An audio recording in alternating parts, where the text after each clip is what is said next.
I want you to sit with something uncomfortable for the next 30 minutes. Something that most financial channels, most retirement planning websites, and most fee-based advisors who sell Roth conversion services will not tell you clearly because the nuance cuts against the simple narrative that Roth conversions are always good and more conversion is always better. The Roth IRA is one of the most powerful retirement vehicles ever created by the American tax code. I believe that completely. Retire Right America has covered Roth conversion strategy extensively because for the right household in the right situation, at the right income level, executed at the right time, converting traditional pre-tax retirement dollars to Roth is one of the highest return financial moves available to a middle-class American. But here is what that same narrative leaves out. For a significant percentage of households who are currently executing Roth conversions based on generic advice that says convert as much as you can while you can, the conversion is happening at the wrong amount in the wrong year without accounting for the full cascade of financial consequences that an oversized conversion triggers across Medicare premiums, Social Security taxation, state income taxes, and the opportunity cost of paying a large tax bill today that may not be recovered through future tax savings for a decade or longer. I am going to show you exactly how Roth conversion goes wrong, what the specific mathematical traps are, how to identify whether your current conversion strategy is costing you more than it is saving you, and what the precisely calibrated conversion approach looks like for a household that wants to capture the genuine benefits of Roth without falling into the traps that the oversimplified version of this strategy consistently creates. This is Retire Right America, and today we are going to talk about the Roth IRA trap that nobody in the conversion business wants you to understand. Let me give you a couple. Their names are Martin and Elaine. Martin is 68 years old. Elaine is 66. They live outside of Charlotte, North Carolina. Martin spent his career as a commercial insurance underwriter. Elaine worked as a hospital administrator for 24 years before retiring at 62. They are financially sophisticated people. They read, they research, they listen to financial content. 18 months ago, Martin watched several videos about Roth conversion strategy, concluded that converting his traditional IRA was the right move, and began executing what he described to his CPA as an aggressive conversion plan. In the first year of the strategy, Martin converted $140,000 from his traditional IRA to Roth. He paid the conversion tax from their joint savings account. He felt good about the move. He felt like he was being proactive. He felt like he was protecting Elaine from the widow's tax penalty that he had learned about. In the second year, Martin converted another $120,000. Again, paid from savings. Again, felt like he was doing the right thing. What Martin did not model before executing either conversion, and what his CPA did not flag because the CPA was focused on the current year tax return rather than the multi-year financial plan, was the cascade of consequences that those two large conversions triggered across 4 separate financial systems simultaneously. The total additional cost of those 2 conversions, beyond the income tax Martin expected to pay, was approximately $47,000 in consequences he did not anticipate. Let me walk you through exactly how that number was generated, because understanding it is the difference between a Roth conversion strategy that builds wealth and one that destroys it. The first consequence Martin did not anticipate is the IRMAA Medicare surcharge triggered by the conversion income. Martin and Elaine enrolled in Medicare at 65. Their income before the conversions was approximately $85,000 per year from Social Security, a small pension, and brokerage dividends. That income was comfortably below the IRMAA threshold for a married couple filing jointly, which in 2026 sits at approximately $212,000 for the first surcharge tier. Martin's 401k conversion of $140,000 in year 1 added $140,000 to their modified adjusted gross income, bringing their total magi to approximately $225,000. That pushed them above the first IRMAA tier and into the second IRMAA tier for Medicare Part B and Part D premiums. The second IRMAA tier in 2026 adds approximately $170 per month per person to the standard Medicare Part B premium, plus a Part D drug coverage surcharge. For Martin and Elaine together, the IRMAA surcharge in the year following the large conversion was approximately $4,080 in additional Medicare premiums. But here is the compounding effect that Martin absolutely did not account for. The IRMAA system uses a 2-year lookback. The income from year 1's conversion determined Medicare premiums in year 3. The income from year 2's conversion determined Medicare premiums in year 4. Martin paid elevated IRMAA surcharges not for 1 year, but for 2 consecutive years due to the 2-year lookback on each conversion. Total unanticipated IRMAA cost across both conversion years and their lookback periods was approximately $8,160. This cost was not visible at the time of the conversion decision. It did not appear on the tax return that showed the conversion income. It arrived 18 to 24 months later as a higher Medicare premium bill that Martin vaguely connected to the conversions but never precisely calculated as a conversion cost. The second consequence Martin did not anticipate is the additional Social Security taxation triggered by the conversion income. Before the conversions, Martin and Elaine's provisional income was approximately $62,000, placing 85% of their Social Security in the taxable tier. After adding the conversion income, their provisional income for year 1 was approximately $202,000. At that provisional income level, 100% of their Social Security income that can be taxed, which is 85% of the total benefit, was fully taxable. The conversion did not change the Social Security inclusion percentage because they were already in the 85% tier before the conversion. But the conversion income itself was taxed at the marginal rate that applied to the top of their income stack, which was 24% for the portion of the conversion that pushed them into the 24% bracket.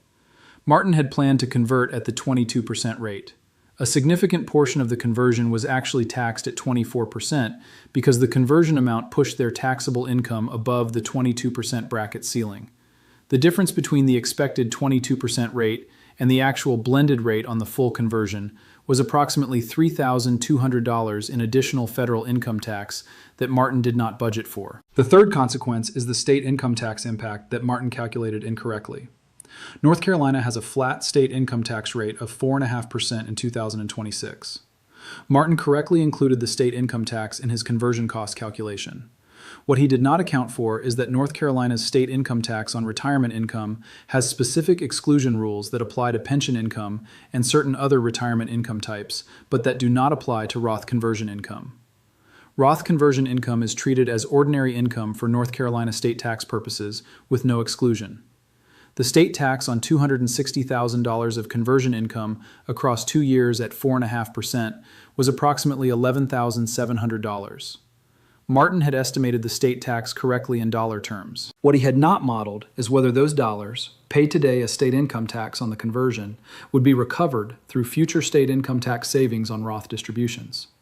North Carolina does not tax retirement income from IRAs for taxpayers over 65 under certain conditions.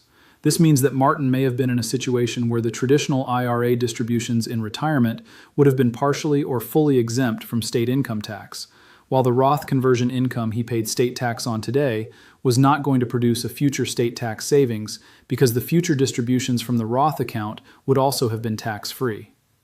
The state tax paid on the conversion may not be recoverable through future state tax savings, reducing the net benefit of the conversion by the entire state tax amount. This is a calculation that requires knowing the specific state income tax treatment of retirement income in your state before executing a conversion, and it is a calculation that most generic Roth conversion advice completely ignores. The fourth consequence, and the most significant in dollar terms, is the opportunity cost of depleting the savings account to pay the conversion tax on 2 large conversions in consecutive years. Martin paid approximately $62,000 in combined federal and state income tax on the 2 conversions from their joint savings account. Before the conversions, the savings account held approximately $110,000. After paying the conversion taxes, the account held approximately $48,000. Martin viewed the tax payment as the cost of the conversion strategy, which it is. What he did not model is the opportunity cost of those $62,000 leaving a productive investment account and going to the government. Specifically, the return those dollars would have generated had they remained invested for the 15 to 20-year period that represents Martin and Elaine's remaining retirement horizon. At a modest 5% annual return, $62,000 invested for 15 years grows to approximately $129,000. The $62,000 tax payment, viewed through the lens of opportunity cost, represents approximately $129,000 of future wealth that will not exist because those dollars were paid to the government today rather than invested and compounding. Whether the tax savings from the Roth conversion exceed this opportunity cost depends entirely on the specific circumstances. For Martin and Elaine, given the IRMAA surcharges, the state tax issue, and the bracket spillover, the net benefit of the conversions is significantly smaller than they anticipated and may not break even for 15 years or longer. So what is the right way to execute a Roth conversion strategy that captures the genuine benefits without triggering the traps that Martin fell into?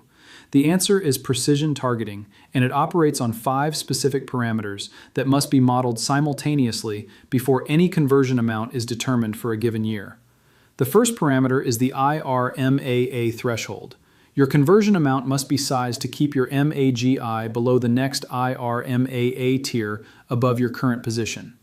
If you are currently below the first IRMAA tier, convert up to but not above the amount that keeps your MAGI below $212,000 for a married couple.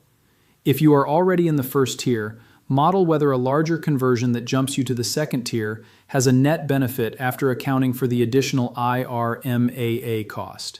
Never convert an amount that puts you in the middle of a higher IRMAA tier without modeling the full premium impact across the 2-year lookback period. The second parameter is the tax bracket ceiling. Identify the exact dollar amount at which your taxable income crosses from the 22% bracket to the 24% bracket. Convert up to that ceiling and not beyond. Every dollar of conversion above the bracket ceiling costs 24 cents in federal tax rather than 22 cents, a difference that compounds significantly on large conversion amounts. The third parameter is the state income tax treatment of retirement income. Before converting any amount, determine how your state treats both the conversion income and future Roth distributions for state income tax purposes. If your state taxes conversion income, but exempts traditional IRA distributions for retirees over a certain age, the state tax component of the conversion cost may not be recoverable and should be factored into the net benefit calculation. The fourth parameter is the minimum cash reserve requirement. You should never pay conversion taxes from the converted account itself, because that reduces the amount that moves to Roth and reduces the compound growth benefit of the conversion. But you should also never pay conversion taxes from a savings account that would drop below your minimum emergency reserve threshold. The conversion tax payment must come from funds that genuinely exceed your liquidity needs for the foreseeable future. The fifth parameter is the break-even timeline.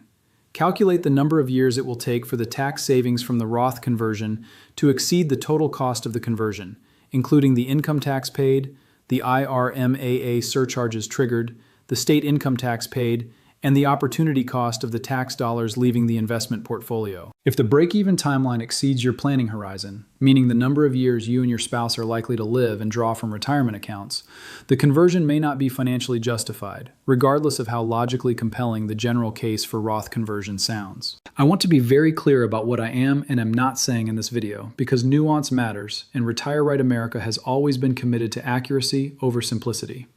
I am not saying Roth conversion is bad. I am not saying you should avoid it. I am saying that the generic advice to convert as much as you can, as fast as you can, without modeling the specific IRMAA impact, the specific bracket spillover, the specific state tax treatment, the specific opportunity cost, and the specific break-even timeline for your household, is advice that has cost people like Martin and Elaine tens of thousands of dollars in unanticipated consequences. The right Roth conversion strategy is a precision instrument calibrated to your specific income level, your specific state, your specific Medicare situation, your specific account balances, and your specific life expectancy assumptions. It is not a general principle applied uniformly. It is a mathematical optimization that requires modeling multiple variables simultaneously to identify the specific conversion amount that maximizes net lifetime after-tax wealth for your household. That modeling takes about 2 to 3 hours with a fee-only financial planner who does retirement income planning as their primary specialty. The cost of that modeling session is typically between $300 and $800. The cost of executing a poorly calibrated conversion strategy without that modeling is, in Martin and Elaine's case, approximately $47,000. Go to the comment section right now and tell me how much you have converted from traditional to Roth in the last 2 years. Tell me whether you modeled the IRMAA impact of the conversion before executing it. Tell me your state and whether you know how your state treats Roth conversion income versus traditional IRA distributions for state income tax purposes.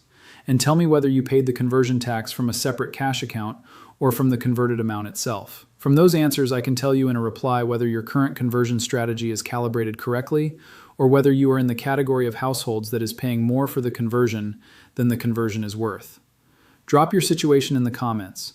We work through the math together. Like this video if Martin and Elaine's story showed you something about your own conversion plan that you had not modeled clearly before. Subscribe to Retire Right America and hit the notification bell so every financial survival guide we produce reaches you before the relevant decision window closes. Share this with someone who is currently executing a Roth conversion strategy and has never run the IRMAA impact calculation specifically, because the trap is not in the Roth IRA itself. The trap is in the conversion amount that nobody told you to calculate precisely. This is Retire Right America. Stay informed, stay precise, and convert the right amount at the right time.